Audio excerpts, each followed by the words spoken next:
কারো কারো সম্পর্ক আজীবনের জন্য টিকে যায়, আবার কারো কারো সম্পর্ক মাঝপথেই থেমে যায়। যে কারণেই হোক, এক পর্যায়ে এসে একটি সম্পর্কে ইতি টানতে হয়। সম্পর্কের শেষে কাছে পড়ে থাকে বিভ্রান্তি, এলোমেলো অগোছালো কিছু মুহূর্ত আর একগুচ্ছ স্মৃতি। দুটি মানুষ হয়তো একে অপরের হাত ধরে পাড়ি দিতে চায় সারা জীবনের পথ, কিন্তু জীবন যেখানে বাধা হয়ে দাঁড়ায়, হয়তো তারা দুজনেই বদলে যায় অথবা বদলে যায় দুজনের চলার পথে। এই বদলের সঙ্গে নিজেকে মানিয়ে নেওয়া সহজ নয়। হঠাৎ প্রিয়জন হারানোর পরে মানসিক অবস্থাও শোচনীয় হয়ে ওঠে অনেকের। জীবনে চলার পথে খুব প্রিয় কাউকে হারিয়ে ফেললেও নিজেকে সামলে নিয়ে এগিয়ে যেতে হবে। এমন অবস্থায় নিজেকে সামলে নেওয়ার জন্য কিছু উপায় বেছে নিতে পারেন আপনিও। চলুন জেনে নেই সেসব উপায়।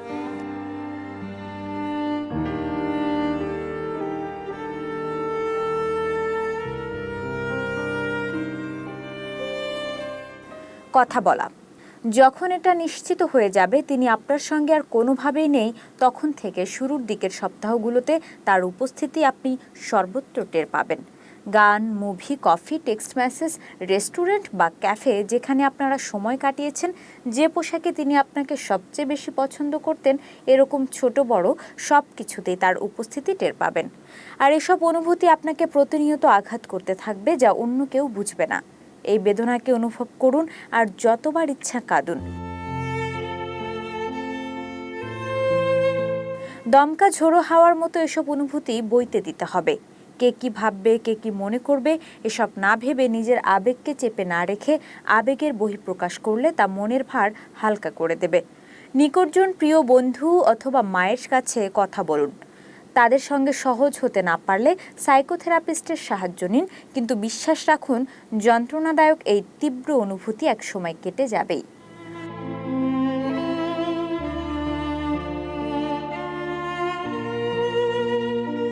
প্রতিটি সম্পর্ক মানে এক একটি শিক্ষা। অস্তিত্ব মানে পরিবর্তন, পরিবর্তন মানে পরিপক্ক হওয়া, পরিপক্ক হওয়া মানে নিজেকে অবিরাম তৈরি করা। কথাটি বলেছিলেন হেনরি বার্গসন। আপনি যতই নিজেকে বোঝাতে চেষ্টা করুন যে সবকিছু ঠিকঠাক চলছিল, সম্পর্ক ভালোই ছিল, ব্যাপারটি আসলে তা নয়। বাস্তবতা হচ্ছে, কোনো একটি বিন্দুতে এসে আর সমতা রাখতে পারেনি এই বন্ধন। মেনে নেওয়া আর এগিয়ে চলা ছাড়া জীবনে কোনো বিকল্প পথ নেই। জীবনের এই পরিবর্তন আপনাকে পরিপক্ক করে তুলবে, মনোবল মজবুত করবে এবং সামনে দেখতে শেখাবে। কিন্তু এই অবস্থায় কখনোই নিজেকে দোষ দেওয়া যাবে না। আরও একটু চেষ্টা করা যেত, আরও একটু সময় নেওয়া যেত, অথবা আমি যদি আরও একটু আবেদন নিয়ে তার কাছে যেতাম, সব ঠিক হয়ে যেত। এসব ভ্রান্ত ধারণা থেকে বেরিয়ে আসা শিখতে হবে। কেননা সত্যিটা হলো, আপনি এমন একজনের সঙ্গে আবদ্ধ ছিলেন যিনি আপনার প্রতি প্রতিশ্রুতিবদ্ধ নন, অথবা সম্পর্কে অনেক আগে থেকেই ফাটল ছিল, যা একটি বিন্দুতে এসে ভেঙে গেছে। এমন অনিশ্চিত একটি মানুষের স্মৃতি বয়ে বেড়ানোর চেয়ে নিজেকে মুক্ত করতে শিখে নেওয়ার সময় এটাই। অবশ্যই তাকে আপনার মনে পড়বে, কিন্তু প্রাথমিক তীব্র অনুভূতির চেয়ে সেটা কিছুটা হলেও কম। এবং ইতিমধ্যে সেই অনুভূতির সঙ্গে বসবাস করতে আপনি শিখে যাবেন। সকাল, বিকেল, রাত, সেই দমবন্ধ অস্থির ভাব এখন আর নেই। মনে আছে স্মৃতি, কিন্তু আপনার মন এটা বুঝতে শিখে যাবে যে স্মৃতিগুলো বহন করার জন্য খুবই ভারী ছিল। একদিন তার তিক্ত স্বাদ আর টের পাওয়া যাবে না।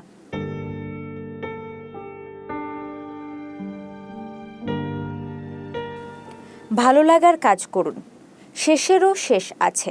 সবচেয়ে কাছের মানুষটি এখন আর আপনার কেউ না, কিন্তু দিন শেষে যা আপনি হারিয়েছেন বলে মনে করতেন, তার চেয়ে অর্জন করেছেন অনেক বেশি কিছু।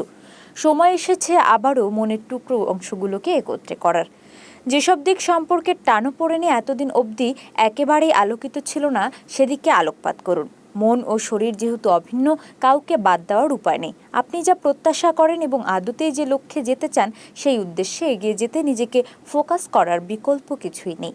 কাজে মন দিন, নিজেকে সমৃদ্ধ করুন। নিয়মিত যোগা, শরীর চর্চা, সূর্যের আলোক রশ্মিতে নিজেকে কিছুটা সময়ের জন্য ধরে রাখা আর পর্যাপ্ত ঘুম আপনার প্রতিটি দিনকে করে তুলবে আরও সুন্দর। ইতিবাচক ভাবনাগুলো নিয়ে ভাবতে থাকুন। যদি ইচ্ছে করে, সাদা কাগজে জল রঙে কিছু আঁকুন। অনেকেই প্রকৃতির মাঝে প্রশান্তি খুঁজে পান, তাই দূরে কোথাও যাওয়া সম্ভব না হলেও নিজের ঘরে কিছু গাছের সমারোহ অথবা ঘরের সেটআপ পরিবর্তন করে আপনার মনকে ধীরে ধীরে নতুনের সঙ্গে মানিয়ে নিতে সাহায্য করবে। এই প্রক্রিয়ার মধ্য দিয়ে অনুধাবনগুলো ভাবুন। নিরাময়ের সময় এখন। ভেঙে আবার নতুন করে গড়ার এই প্রক্রিয়াকে জাপানিজ ভাষায় বলা হয় কিনসুগি, যেখানে ভেঙে ফেলা পটারির টুকরোগুলোকে সোনার প্রলেপ দিয়ে আবারও জুড়ে দেওয়া হয়। সেই সোনার প্রলেপের সিরামিকের পটারি হয়ে ওঠে আরও নান্দনিক ও আকর্ষণীয়, সেই সঙ্গে মূল্যবানও। নিজেকে ভেঙে গড়ার মাঝে জীবনের সম্ভাবনা খুঁজে পাওয়ার আনন্দ আপনার মনে নিরাময়ের সুবাতাস এনে দেবেই একদিন।